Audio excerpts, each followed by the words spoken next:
All right, so we're going to finish the section off with an example just kind of summarizing our categorical distributions. So when summarizing graphs of categorical data, and we're going to report our mode or modes and then describe the variability or diversity of our data set. Okay. In example 3, according to some experts, about 51.5% of babies currently born in the United States are male. But among people 100 and 104 years old, there are 4 times as many women as men, according to the U.S. Census Bureau in 2000. How does this happen? One possibility is that the percent of boys has changed over time. Another possibility is presented below. These bar charts show the numbers of deaths per 100,000 people in 1 year for people ages 15 to 24 years for both males and females. Right, so we want to compare the distributions. Right, so the first thing we want to look at when we're comparing distributions is to look at our actual categories. Look at the order that our data is presented in. Right, in this case, our data is presented using the same categories in the same order. Okay. Another thing we want to look at is we want to look at our scale of each graph. So notice that our bars are kind of similar in height, but if we compare our scales on our vertical axis, well, this scale goes up to 40, this one only goes up to 18. So these are very different. All right, males versus females comparison. If we look at it, the leading cause of death in that age range is both motor vehicle accident. So we're going to make a few observations here.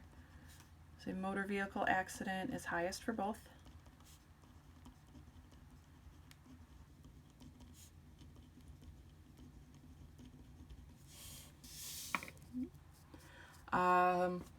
All male totals are higher because of the scale.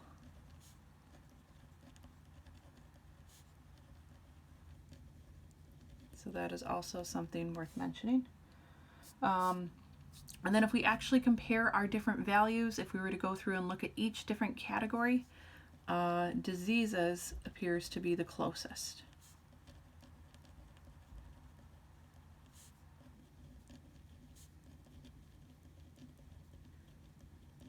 Again, here's where paying attention to that scale comes in handy.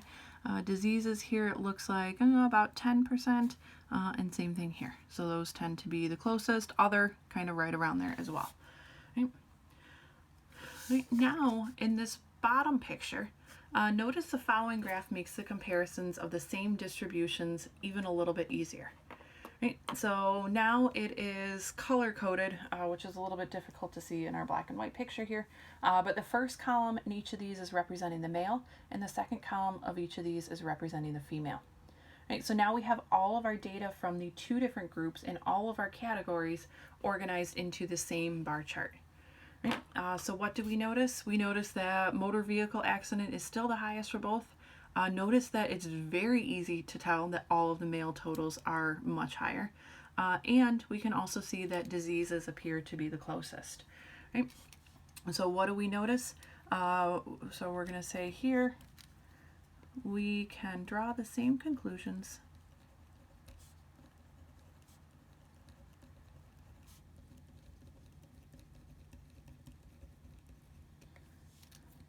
Right? Just much more quickly, right, when we're looking at these in a picture together. Right, so depending on the type of summarization we want to do, depending on the type of analysis we want to do of our data sets, what type of comparisons, it could be useful for us to kind of take data from a couple of different bar charts and put it into one, so that way we can make comparisons more easily. Right, either way we're thinking about it, we're thinking about our order, we're thinking about our scale, we're looking for our modes, and we're looking for our variability and diversity, right, of these variables.